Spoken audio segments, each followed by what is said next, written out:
agora o futebol. O meia Sanches Minho, um dos reforços do Cruzeiro, foi recepcionado agora há pouco no aeroporto de Confins. Vamos ver. O argentino de 25 anos desembarcou por volta das 4h30 da tarde em Confins e já chegou dando detalhes da forma como atua em campo. Eu sou volante esquerdo ou lateral esquerdo e trato de ajudar a meu companheiro com esforço e com o jogo. Sanches Minho vem por empréstimo de 1 ano e não custou nada aos cofres do clube. O jogador que pertence ao Torino da Itália tem os direitos fixados em 2,5 milhões de euros, valor que o Cruzeiro terá que pagar se quiser permanecer com o atleta ao final do empréstimo. O argentino se dirigiu diretamente à Toca da Raposa 2 para fazer os primeiros exames antes de assinar contrato. Agora a diretoria aguarda o desenrolar de outras negociações. O argentino Matias Pissano tenta resolver as últimas pendências com o Independente e deve desembarcar em Belo Horizonte até o final desta semana. O atacante irá assinar contrato de 3 anos com o Clube Celeste. Já o volante Cuellar também está acertado com o Cruzeiro, mas precisa resolver os últimos detalhes com o Júnior Barranquilla da Colômbia para ser emprestado. Jogadores se reapresentam nesta quarta-feira e iniciam a pré-temporada para 2016.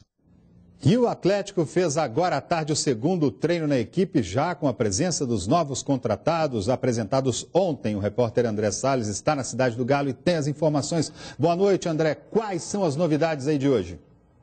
Boa noite, André. Pois é, são duas as principais novidades desse segundo dia de treinamentos do Atlético em 2016. A principal novidade foi a presença do atacante André, que treinou normalmente ao longo desta terça-feira. Participou aí de todo o treino físico com os companheiros e tudo mais.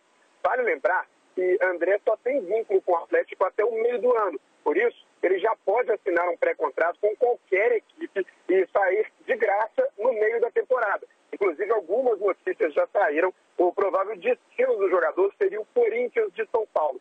Nós tentamos, inclusive, conversar com alguns companheiros do André, que falaram aqui em entrevista coletiva, mas todos despistaram, falaram que foi tudo muito rápido, não tiveram tempo de conversar com o André, mas que torcem pela permanência dele, que foi muito bem no Sport de Recife, estava emprestado para a equipe pernambucana no ano passado, fez muitos gols e está valorizado. O Atlético tem intenção de continuar com esse jogador. Bom, eu falei que são duas novidades. A segunda já tem mais a ver com questões logísticas, questões de treinamento.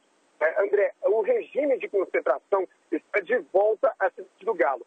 Só para explicar para o telespectador, na época do técnico Ledir Coupe, o Atlético Time está de volta. Para ter uma ideia, ao longo dessa semana, os jogadores do Galo só vão ter 2 noites de folga para visitar os familiares. Será nas noites de quinta e de sábado. Ao contrário disso, nos outros dias, vai ter tempo integral aqui na Cidade do Galo. Temos muito puxados como que a gente viu hoje. Um circuito grande, com exercícios físicos, exercícios com bola, que foram, inclusive, aprovados, esses exercícios, pelos jogadores. Treinamento puxado, André, até porque o Atlético já estreia na semana que vem na Florida Cup, onde vai enfrentar o time alemão do Schalke 04, isso já na sexta-feira que vem. Então o treino realmente tem que ser puxado para aguentar essa temporada inteira, André. Pois é, agora sobre a concentração, né, Xará? É aquela história, concentrar mesmo, tem que trabalhar duro, não dá para ficar passeando o tempo inteiro, né, André? Exatamente, foi o que deu para sentir pelo treinamento de hoje. O Aguirre é muito conhecido, desde a passagem dele pelo Internacional, também pelos times do país dele, o Uruguai. Ele é muito conhecido por forçar bastante os jogadores, exigir muito dos jogadores na parte física. E hoje foi exatamente isso, um circuito grande, físico, de nada de bola. Desta vez foi o contrário. Jogadores já fazendo exercícios com bola, finalizando a gol, mas tudo envolvido com algumas atividades físicas.